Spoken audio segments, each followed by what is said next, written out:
On this episode of the Bronze Metalist podcast, we talk about a movie.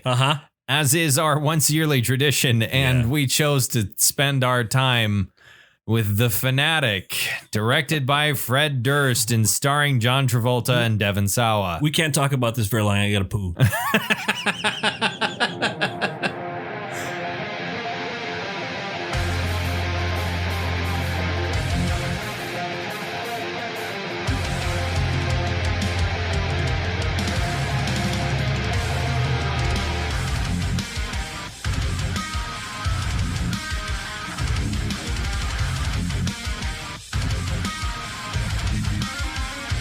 Hi, everyone. Welcome to another episode of the Bronze Medalist podcast. I'm Kale. I'm OJ. And we're two professional broadcasters. We both are big fans of metal, and we like to talk about it. And every once in a while, we like to take some time to talk about the latest and greatest, that Hollywood has to offer that is marginally related to heavy metal. That is a complete lie.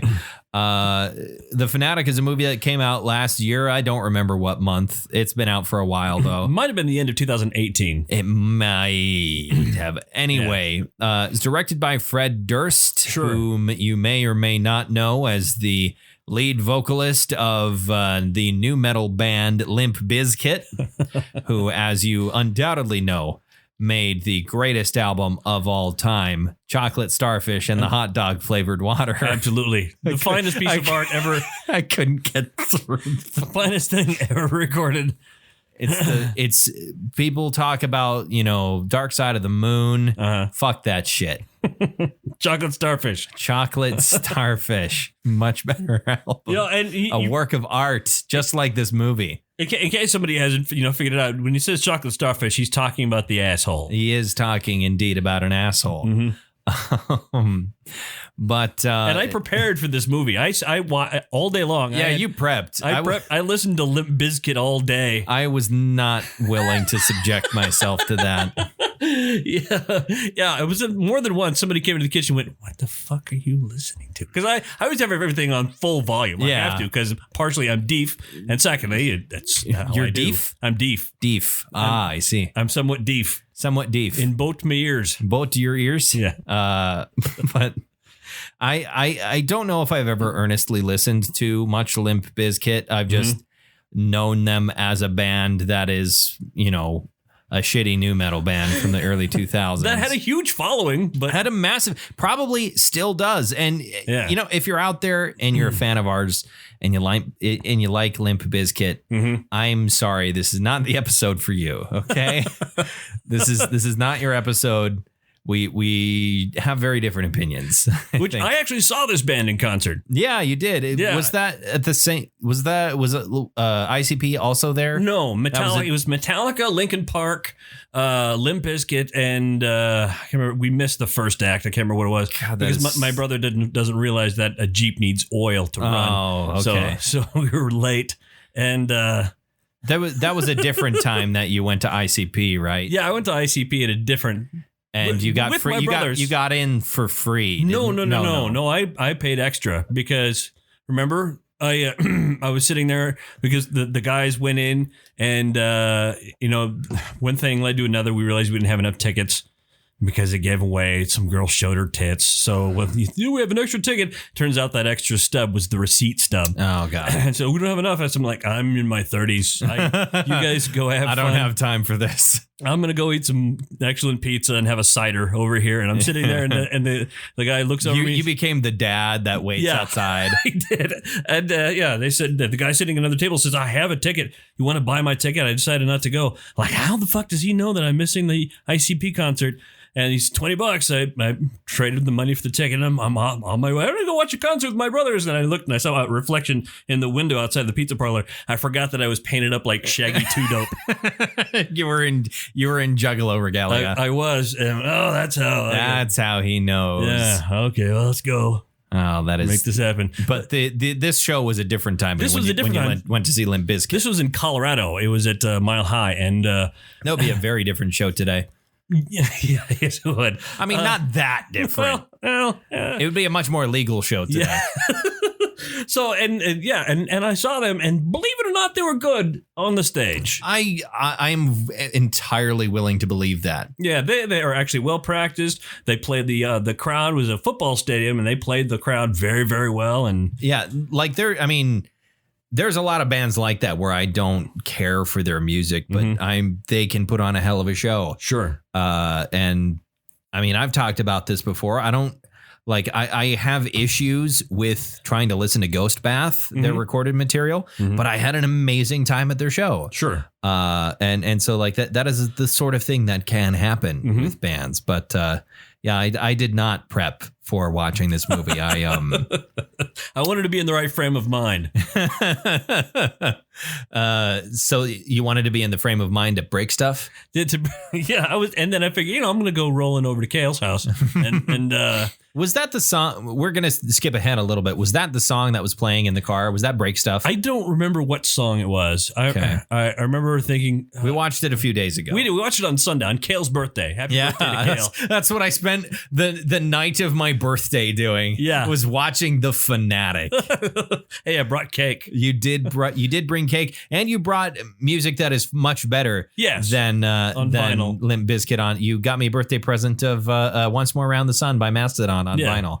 Because there's now I think the only Mastodon album I don't have on vinyl, at least a full release, is The Hunter. That's the only full release of theirs that I don't have on vinyl. And I guess if you count Call of the Mastodon, they count Call of the Mastodon. So yeah, maybe I should, but for a completionist. Yeah. And then I would need Cold Dark Place, and theoretically I would need Stairway to Heaven. I'm trying to remember what the release is actually called. I can't. It's the guy's name. Isn't Stairway to Steven? No. I can't remember, but yeah. But he passed away. He was their manager who passed away. Yeah. It's Stairway to Nick John. Yeah, that was it. Nick John. Yeah, that's what the full release is called. So I don't know where I could find that because I think it was a Record Store Day special. I don't know if Record Store Day is happening. Yeah, actually, no. They decided it's not happening this year. It's not happening. God damn. I mean, there's online stuff for Record Store Day, but that kind of defeats the purpose of Record Store Day. Yeah, that's not a record store. That's the internet. Yeah. Record store is supposed to be local, go down, and they have bands playing, and there's a keg. Yeah, that makes me sad. I bought a lot of stuff during Record Store Day last year. I had a really good haul, a lot of really good albums. I was gonna buy stuff, and I got weirded out because I get weirded out in any kind of social group situation, and I ended up buying Despicable Me 2 on DVD. Hey, why not? Yeah, why not, dude? My mom and my sister were with me, and I still spent like $200 on vinyl. Just like, don't you dare touch me for this. This is one of my 8 hobbies. Yeah. Mom, I could be doing heroin. I could be doing heroin. Doing vinyl instead. I could be playing Warhammer. That would be way more expensive. Instead, I'm buying this plastic instead of that plastic. I don't have to paint these. And you shouldn't. Yeah, you should not paint your vinyl. Don't. If you have a record album, you say, hey, I want to spiff this up. Don't. Yeah, don't do that. Don't put any paint on your vinyl. That's a bad idea. Oh boy.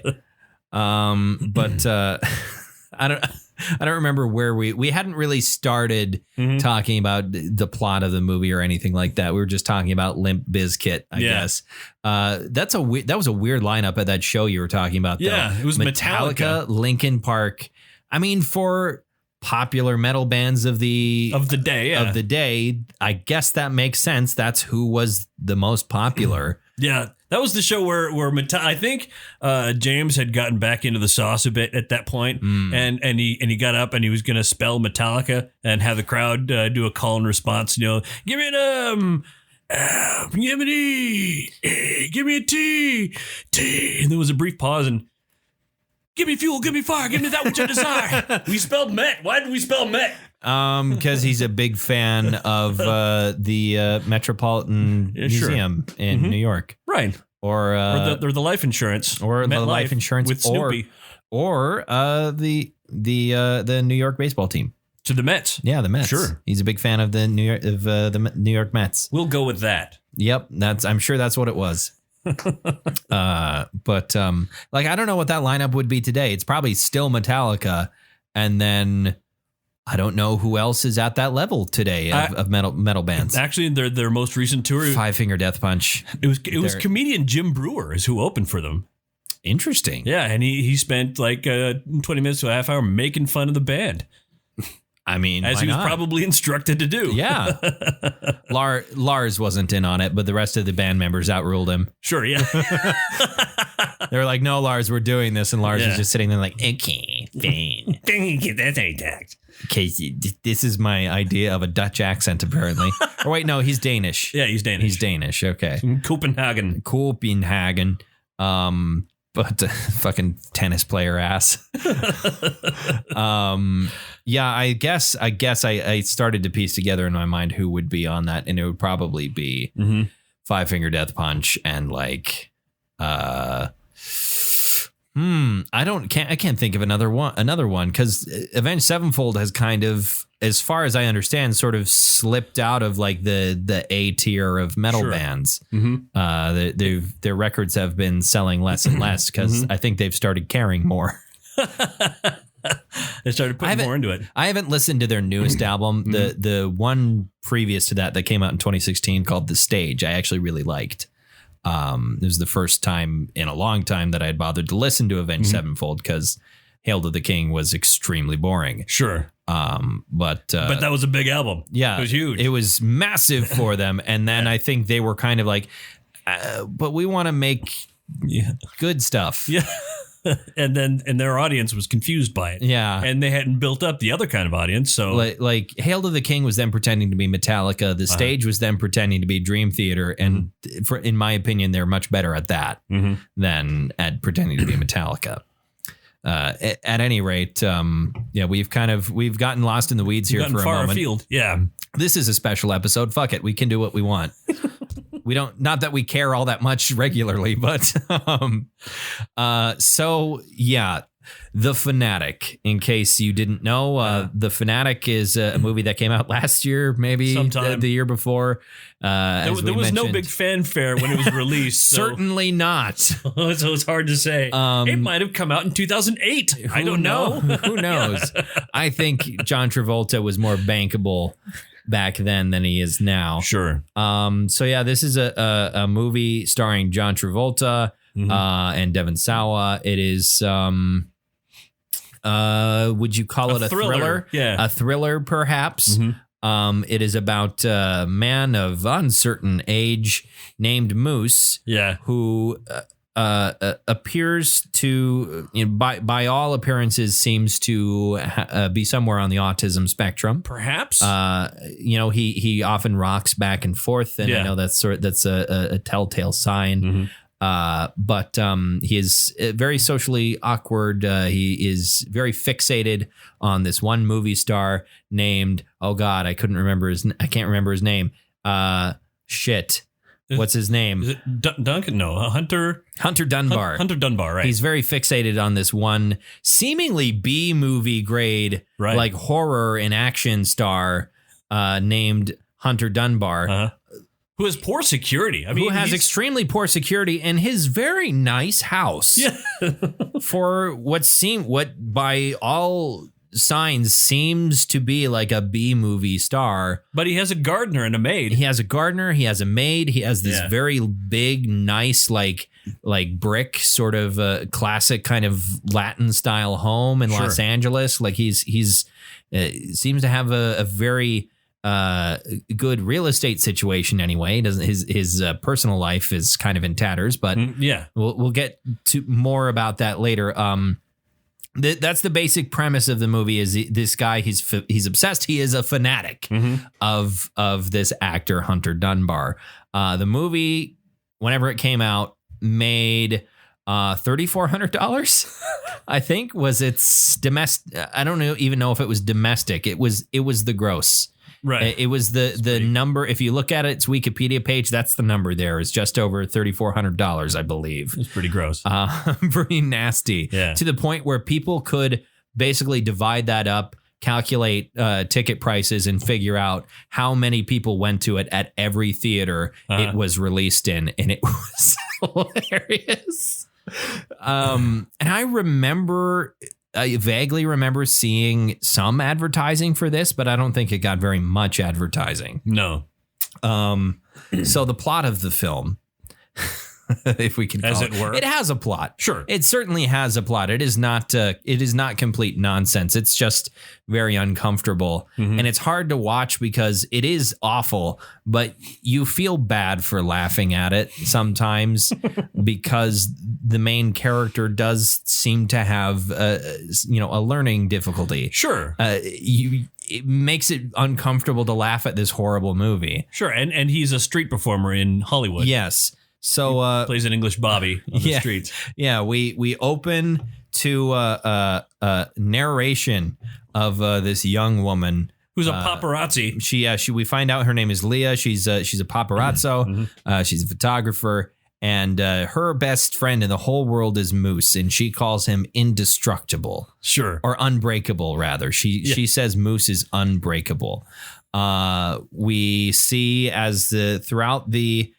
It's not even the opening credits, actually. No. It's her narration intercut with Moose driving his moped down the streets of Los Angeles. Sure. Heading in wide shots of LA. Yes, in wide shots of LA. He's heading to his favorite his favorite memorabilia shop. Sure. And he meets there, and it is not the first line of spoken dialogue. I think it's 3 or 4. Right. We have the narration, and then we have the guy who runs the store behind the counter greets him, and then John Travolta's first line.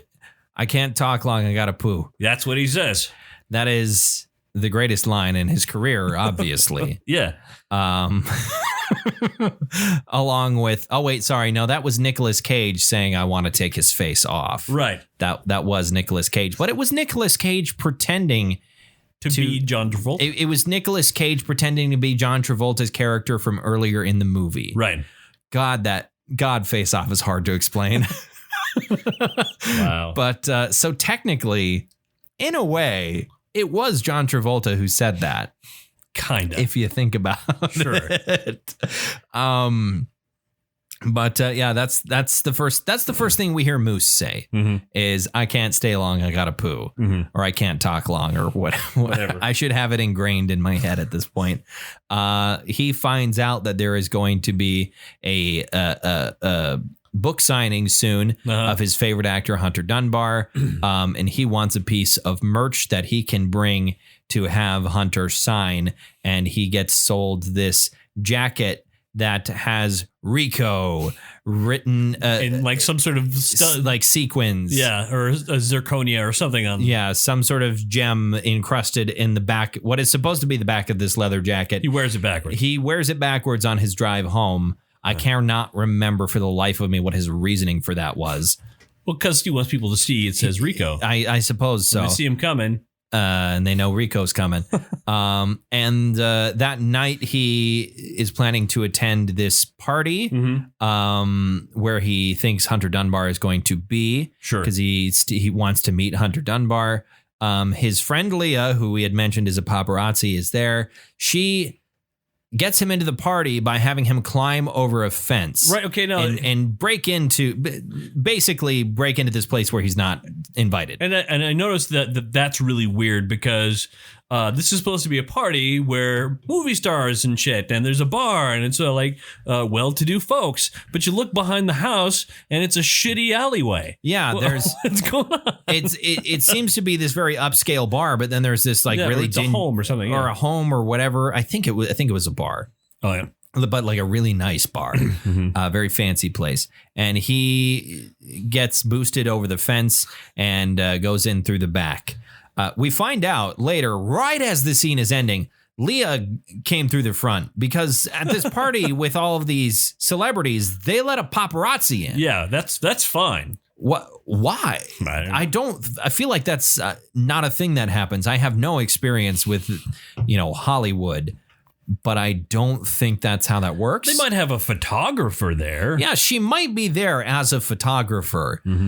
I don't believe they explained that. No. But anyway, he gets into the party. He finds out that Hunter Dunbar is not there because he's spending more time with his son. Right. This is the first inkling that we have that there's something wrong in Hunter Dunbar's personal life. Sure. And so he is very disappointed that Hunter Dunbar was not there. Kind of throws a shit fit. Yeah, he makes a scene and gets kicked out of the party and starts screaming for Leah. And Leah is very embarrassed for her friend, whom we have no idea how they are friends. We do not get to see them meet. They don't seem like they would be friends. Yeah, it is never explained how they became friends, why they remain friends. It's just we are told they are friends and we see them hang out a few times. And I feel like it'd be a much more interesting movie to find out how this paparazzi became friends with this seemingly like 60-year-old autistic man.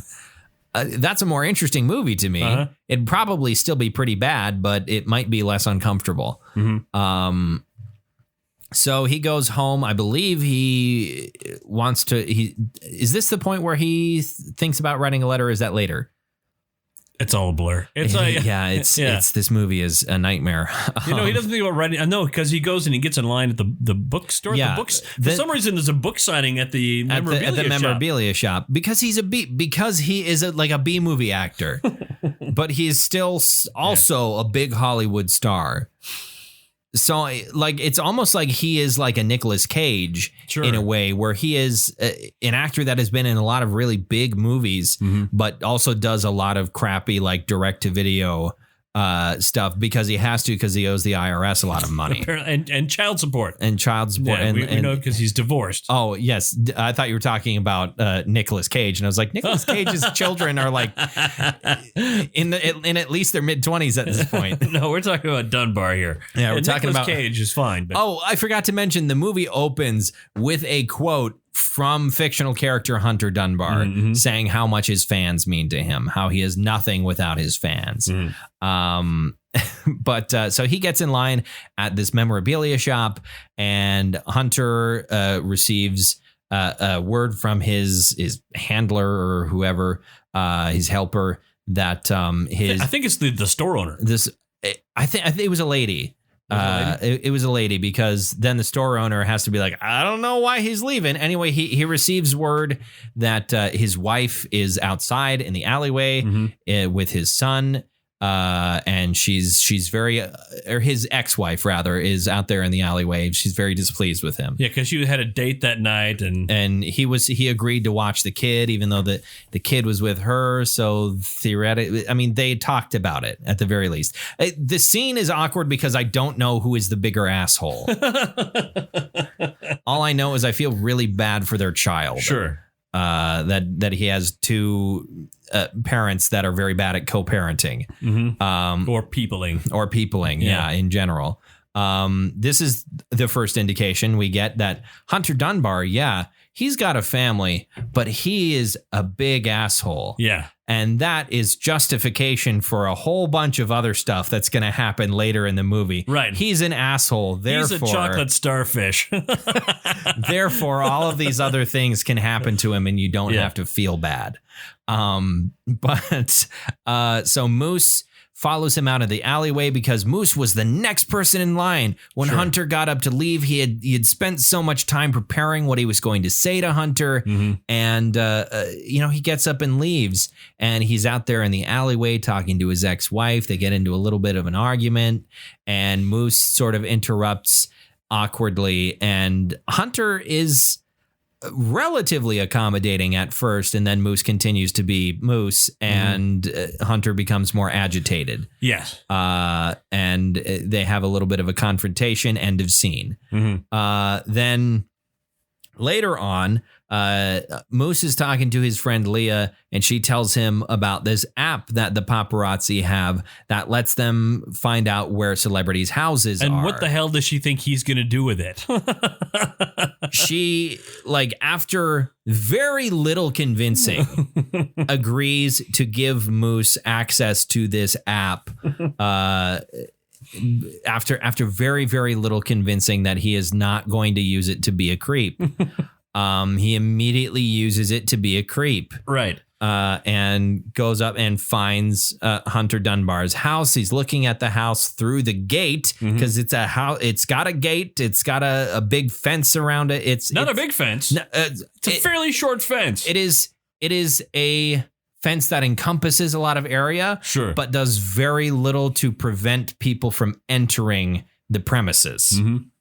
Anyway, he's outside the gate. He's looking at Hunter Dunbar's house. Hunter Dunbar pulls up in his car outside. His son is in the car with him and is confused as to why this strange man whom he recognizes is outside his home.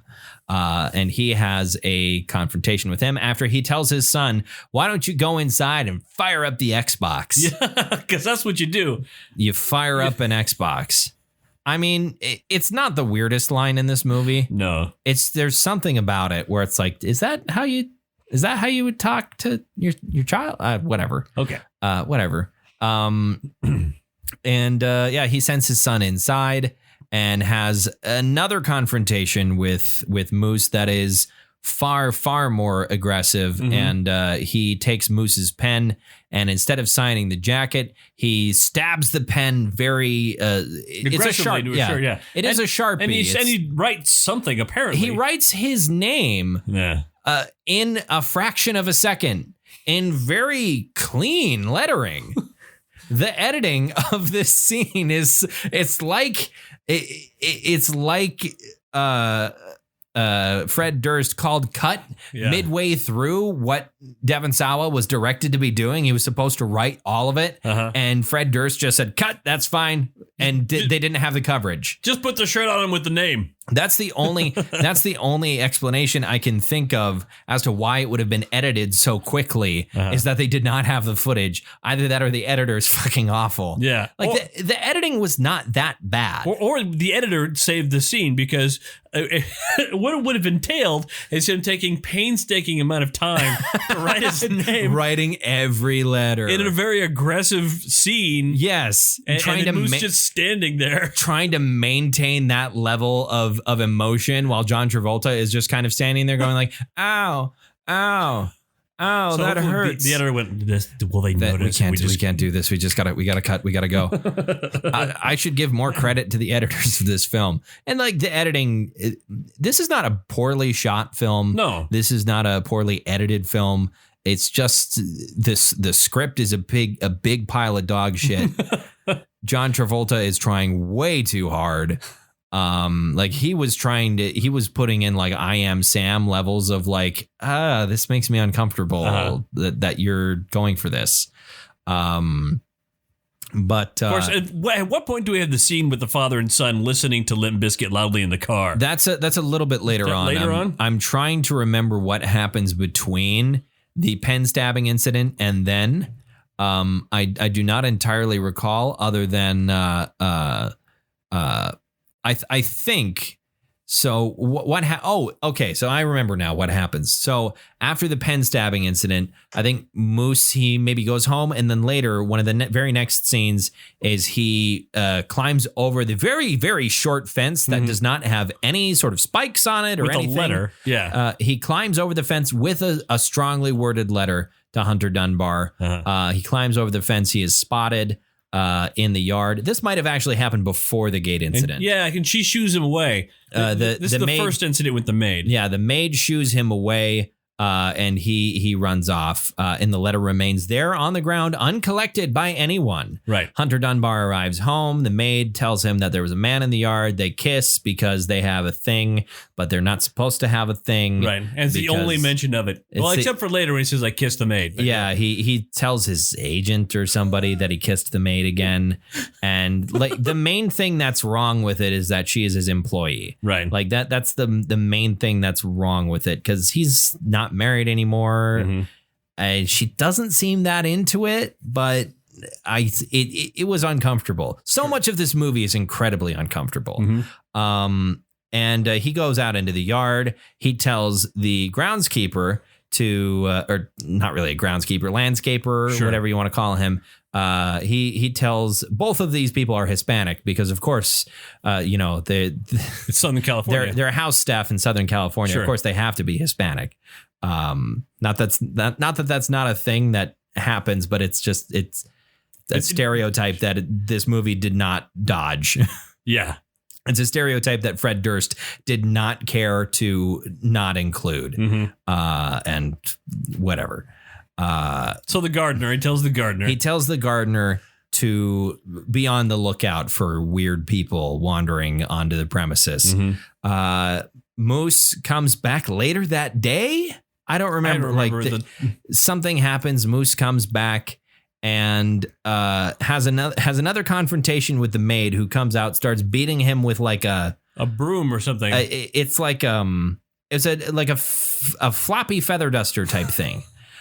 She starts hitting him with that, and he leaves the letter. He drops the letter, and he pushes her and hits her. Well, no, because what happened was he dropped the letter, and then he's backing away, and she picks up. She starts to open it up. Oh. He says, "Don't read it! Don't read it!" And then he runs up, pushes her in the face. He smacks her in the face. She falls back and smacks her the back of her head on a bird bath. On a bird bath, or I think it was a pot. Is it a pot? I think it was like a big or a fountain? Stone pot, because there was a dead plant in it, and Moose. Oh right, because Moose remarks, earlier, "Why would Hunter let this die?" Sure, foreshadowing for what would happen later, where Moose murders a person.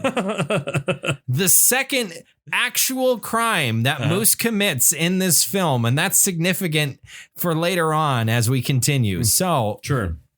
Moose murders the maid, albeit accidentally, but he kills a person. Sure, it was negligent homicide. Yeah, he is seemingly somewhat in shock about what he has done, but he just kind of keeps talking to her as if she were alive and conscious, and she's then leaves. Clearly dead. Or does he leave? I think it's where he goes in the house. He goes in the house. He's hiding in the house. Hunter Dunbar comes back, does not check the backyard whatsoever, does not see that Maria is lying there dead. Right. His son apparently does not go to play outside at any point. Well, I think his son is not. Oh no, his son was home because Moose had spent some time walking around the house. He grabs a pair of antlers that were there for some reason. And Moose is in the house. Moose is in the house. And then he smells Hunter Dunbar's toothbrush. Yeah, and then rubs it on his tongue. It's just all kinds of weird stuff is happening. And at some point, he hides underneath Hunter Dunbar's son's bed, which first begs the question, how did he get out of there? Second begs the question immediately afterward, how did he get out? Because he seemingly carefully waited, like he waited until Hunter Dunbar's son was asleep, apparently, and then we don't see how he leaves the room. No, apparently, was his name Danny? They didn't. I think his name was Danny Dunbar, which is a stupid name. Yeah.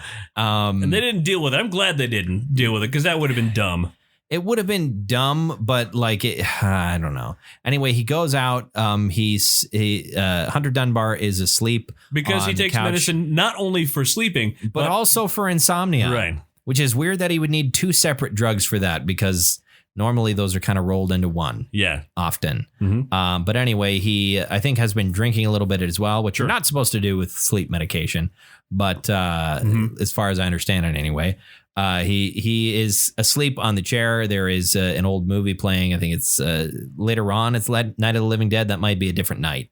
Yeah. Anyway, Moose takes pictures of Hunter Dunbar as he's asleep. Posts them to social media. He posts them to his social media. Yeah. He drops his phone on Hunter Dunbar's sleeping body and manages to pick it back up. And I think he doesn't leave until like the morning. He falls asleep in the other chair. That's right. And he gets up and runs out. Just as Hunter Dunbar's alarm is going off next to him, he runs out of the room. We get a short scene of Moose as a child. who he's watching Night of the Living Dead as a young boy. They're coming to get you, Barbara. They're coming to get you, Barbara. Mm-hmm. He's watching Night of the Living Dead while his mother and I presume her boyfriend are arguing in the background. And we don't even learn that it's Moose until she calls him her little Moosey. Yeah. We never know we don't know if Moose is his actual name. So he's walking down the street. Hunter Dunbar, he's driving somewhere with his son in the car, and they're listening to Limp Bizkit. Yeah. And Hunter Dunbar emphatically says, yeah, you like that? Some Limp Bizkit? Man, these guys are awesome. I saw them back in the day. It's like, fuck you, Fred Durst. Shut the fuck up. Fucking asshole. But he sees... They encounter him walking down the street. Yeah, Moose is walking down the street back to wherever he lives, probably back to the nearest bus stop or something. He has a moped. Maybe he's walking back to wherever he stashed his moped. Sure. There is a violent altercation where Hunter Dunbar says if he ever sees Moose in the neighborhood again, he's going to shove his Remington shotgun so far up his ass he's going to be shitting lead pellets, which... I mean, you're not going to be shitting anything if you've got a shotgun shoved up your ass and fired. But if anything, the bullets are the pellets are going to be coming out of your mouth and not your ass. That is not how. Unless that's the weakest shotgun ever. I mean, they're not super high. They would probably not go all the way up. It's an airsoft. That's an extremely grotesque image that I don't want to concentrate too much more on. But it's a weird line. I mean, rectum. Hell, damn near killed him. But it's a very strange line that we don't need to dwell on anymore. Sure. But Moose is now firmly convinced that Hunter Dunbar is an irredeemable asshole, and he goes home and tears apart his apartment. Wrecks the place. Yeah. He breaks stuff. Yeah, he'd been listening to some Limp Bizkit. Just tears down all his posters of Hunter Dunbar movies, and just he's having a bad time. Leah comes over to try and kind of talk him down from this ledge he seems to be on. And we get no further explanation about their relationship, except that it has hit a speed bump. Yeah, because she's blocked now. You're blocked. Oh no, I've been blocked on your social media accounts. I still know where you live, dumbass. But so she is out of the movie until the very end. Right. At this point, Hunter, or we cut back. We don't see how any of this gets set up. As far as I can remember, one of the next things we cut to is Hunter Dunbar tied to his bedposts, and what could only be described as the world's most awkward BDSM scene. Yeah. That's the way he's tied to the bed. Right. And then he's not like strapped down to it. No, he's got his wrists tied to the bedposts with very good looking knots. Yeah. And it's bungee cords, isn't it? What is it? It's like a yellow and black rope, I think is what it is. It's a thin sort of rope. And we see, of course, Moose on the floor. Moose is on the floor. There seems to be a puddle of blood next to his head. Hunter Dunbar sees this and goes, "Oh my God, you stupid asshole. Oh, fuck. Oh, God." And Moose gets up and it's revealed he pranked him. I sawed you. You just got jigsawed. He's got jigsawed. That was it. You just got jigsawed. Because that's the thing that Jigsaw is known for, is pretending to be dead next to his victims. Well, he actually did that in the first movie. You saw the first movie, didn't you? I have not actually seen. I don't think I've seen any Saw movie, actually. That's the twist at the end of the first movie. Don't want to ruin it for you. Okay. Is that Jigsaw's been on the floor. He's been the corpse in the middle of the room the entire time. And he's not a corpse. No. Okay. That would be why I was confused by that, because I mostly know the Saw movies by reputation. So. Right. That would be that fixes some of my confusion. I hope I didn't ruin Saw. You know what? No, you didn't ruin Saw, but you made this movie a whole lot better. I'm willing to forgive. I'm willing to forgive all its other. Never mind. Gold stars. You know what, Fred Durst? This movie's all right. You did a fine job. Because of that one line about Jigsaw.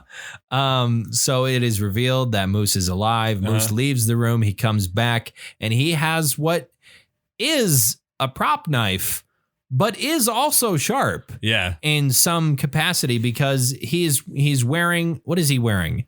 He's wearing a mask of some kind. Is he wearing a Scream mask, or is he wearing like a Jason Voorhees? He's wearing a Jason Voorhees hockey mask. Mm-hmm. So he comes in with his Jason Voorhees hockey mask on, and he's got this clearly collapsing prop knife. Sure. That still stabs into and leaves marks on Hunter Dunbar's chest. Mm-hmm. Hunter Dunbar continues to freak out, and he is in pain because he did get stabbed a little bit. Right. By this confusing prop knife. It's not a very good prop knife if it hurts the person. But anyway, so he is in a little bit pain. He's freaking out, but he's starting to be a little bit annoyed at how many times he's getting punked while still being tied to his bed. Sure. And there is another fake out. What's the other fake out that happens? I forgot what the other fake out was. I can't remember what the other fake out was, but they go with the rule of threes. Yeah. There is another fake out. I've blocked it. And this is an extremely long scene. It is of Hunter Dunbar and Moose sort of talking, and Hunter starts to use the power of acting. Yes, he starts to use the power of acting and his charisma as a movie star to try and get Moose on his side, to untie him, because Moose is airing his grievances. Yeah, we'll be friends. We'll go somewhere and sit on the beach or whatever. And strawberry ice cream. Hunter's describing this situation to him about how they're going, they're gonna be friends, and we're gonna do these things, and don't worry about it. Everything's going to be fine. And then he says something that triggers Moose, but I don't remember what it is. I think he gets at somehow. I think Moose starts to untie him. He gets a hand free, and then knocks Moose to the ground and starts cutting himself free. Knocks Moose to the ground and then reaches behind him. He reaches behind him or up above to presumably somewhere above his headboard that we never see a single shot of. Right. And he pulls out a rancher style lever action rifle. Yeah. This is not the aforementioned Remington shotgun. This is a lever action rifle of some type. He pulls this out and immediately just pop shot, just like super quick, like a fucking gunslinger, blasts off 3 of Moose's fingers as his hand is on the ground, as he's writhing in pain from the thing that had happened before. He blasts off 3 of Moose's fingers. And they sort of chase each other around the house. Hunter Dunbar gets a knife out. After he shoots twice. On the other side, either side of Moose's head, to deafen him, and then he takes a knife out and stabs Moose in the eye. Yeah. Before he becomes disgusted with what he's done, Moose is crying. This is the best acting in the movie. Is the most disturbing scene when John Travolta is just wailing in pain, and it's so uncomfortable. Yeah. And Hunter Dunbar is appropriately disgusted with himself. And I believe he picks Moose up and carries him out of his house and lets him go. I don't know if any of that was, technically speaking, a crime. I think Hunter Dunbar... He was standing his ground? I don't know. I don't know what California's sort of castle laws situation is, but... He had reason to believe his life was in danger. He had been stabbed. He had been tied up. This person had been stalking him. By the way, that is a big trigger word for Moose. He does not like to be called a stalker. Right. He gets, at one point, he chokes out a dude. We completely glossed over his career as a bobby on the streets. Right. On Hollywood Boulevard. Because that's apparently how he affords his fairly nice LA apartment. Is he dresses up as a British bobby with a horrible accent. Yeah. And talks to, he's a street performer. I don't know how he makes any money doing that. But there is a guy who does street magic and gets a whole crowd of people, while a friend of his pickpockets people that are in the crowd. And Moose does not like these guys. And they're mean to him. They bully him. Yeah, they bully him a whole lot. And this older black security guard who is again, a fairly stereotypical type of character. The wise old like African American security guard. Right. It's not like it's not an offensive stereotype. I don't know. I can't really comment on that, I guess, but it tells him, hey, you got to stand up for yourself, man. Don't let these guys bully you. And so in the very next scene, the very next time he gets bullied, he nearly chokes the magician to death. Yeah. Like he starts fucking strangling this guy, and the security guard's like, hell yeah, good job, Moose. Violence is the solution to all your problems. Yeah. And that was happening, earlier interspersed with the rest of this stuff. So Moose leaves. He's walking down the street, bleeding from the eye. He's missing fingers, and people are like, wow, dude, great costume. Good job. You're really selling it, because they think he's a street performer. Sure. Leah is driving. She sees him. She's like, oh my God, what happened? And they sort of become friends again. Meanwhile, the police have showed up. Who is to show up at Hunter Dunbar's home but the police? Alongside, that's right, the landscaping guy who was the only one out of all of the characters in this movie that gave enough of a shit to notice that Maria was still dead in the backyard. And so presumably Hunter Dunbar, a man whose biggest crime was being an asshole, is probably going to go to jail forever, while Which they Moose, imply. Moose, who murdered somebody, is a free man, and now he's going to do a pirate routine, is what they sort of imply through artwork at the end of the movie. I fucking hate this movie. And of course, if you think about that ending, if the police had spent, I don't know, 5 minutes investigating what happened. Any amount of time investigating this, Hunter Dunbar would be let go, and Moose would be in fucking jail. He has multiple alibis. Yeah. And the blood on his shirt, not Maria's. Yeah. Also, Maria, hardly any blood. She was bleeding out her nose just a little bit. Right. It was a traumatic, blunt force trauma to the back of her head that killed her. Also, there's this social media account posting pictures of him asleep, and it's this guy named Moose. Yeah. And you can find his blood on my carpet because I shot at him because he broke into my house and tied me to my bed. Fucking God. The evidence is look, see these fingers? They're not mine. They're not Maria's. Can you guess who the trois was in our menage a trois? Oh, this movie is awful. It is just a humongous piece of shit. I was hoping it would be funnier. I was hoping it wasn't as funny as we thought it was going to be. I was hoping this was going to be The Room or a Samurai Cop. Samurai Cop, this ain't. It is. Yeah. It is too competent in the right ways to be one of those movies, and far too incompetent in other ways to be any good. Right. It is not bad enough in certain ways to be a funny bad movie. Like if the editing was bad and everybody's acting was bad, then this might have been funnier. Devon Sawa, he's putting some work in. Sure. He put in some fucking work with this movie. And John Travolta, he gave it his all. But man, he really shouldn't have.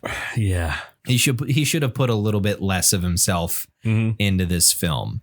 Yeah, it's, oh God, I can't talk about this movie anymore. Fuck me. Well, we've described the whole. We gave him the whole synopsis. Yeah, that is not even a synopsis. That was a bit laborious, maybe, but this is an hour-long program, so we filled time. Certainly, I don't know what time it is. I don't know. At any rate, that's the movie. Don't watch it. It sucks.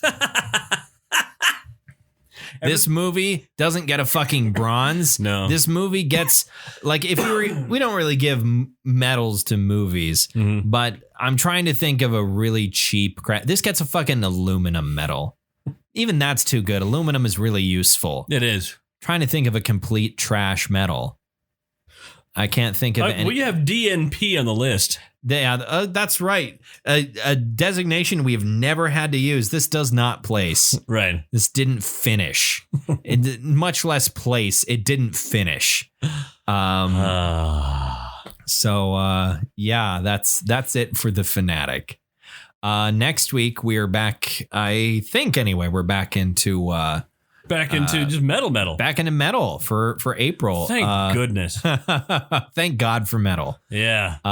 So it's going to be your turn. So my turn? Yeah. If this was my week, then yeah, it's your turn next. So what can we expect for the first week of April? Well, I want to do an album, and a lot of people have really shit on this band. A lot. This is an album that I actually enjoy. Chocolate Starfish and the Hot Dog Flavored Water by Limp Bizkit. Yeah. No. Cruelty and the Beast I'd like to do. By Cradle of Filth. Okay. All right. Well, yeah. I haven't listened to Cradle of Filth before, so I'm interested to see what it's like, see what it is. This is a band you've danced to with a romantic partner. Yeah. It was the Cradle of Filth and Typo Negative in Minneapolis. That is an incredibly goth sort of show. It was a very goth sort of show. Very, very goth show. All right. Well, we'll get to that next week. I don't know what else I've got. I've got to figure out what I want to be listening to here soon. I had some ideas previously, but I've lost them. So I'll figure it out again sometime soon. For right now, if you like this sort of thing, please check us out on social media. We're on Facebook, we're on Twitter, and you can get our episodes on Apple Podcasts and on Libsyn, whichever one you prefer to use. If you've got a Samsung, you can download I believe it's called the Podcast Source. Sure. Download that app and you'll find us on there. And if you got an Apple product, you know what to do. You know what to do. You know what to do. It's on your phone. You got the podcast thing right there. It's right there. It's already installed on your phone. Don't worry about it. Sure. I had 2 podcasts it tells me about now. I need to listen to more podcasts. More. Who listens to that kind of shit? Yeah, who would do that? Who would waste all that time? In any case, thank you very much for listening to another episode of the Bronze Metalist Podcast. I'm Kale. I'm OJ. Congratulations. Clink. Clink. Yeah, we got cans. We got cans tonight. Yeah. This is a real low energy one. It was. Oh, well. It was a good time. Yeah. We got to have cake.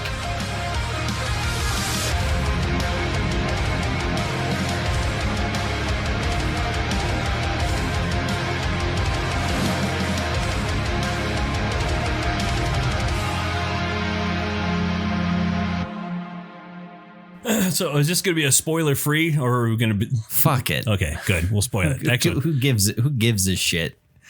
Nobody cares about the Fanatic. Fred Durst obviously didn't care about the Fanatic. Okay, I shouldn't say nobody. John Travolta cared way too much about. Yeah, he put a lot of himself. He put way too much of himself. He went in deep.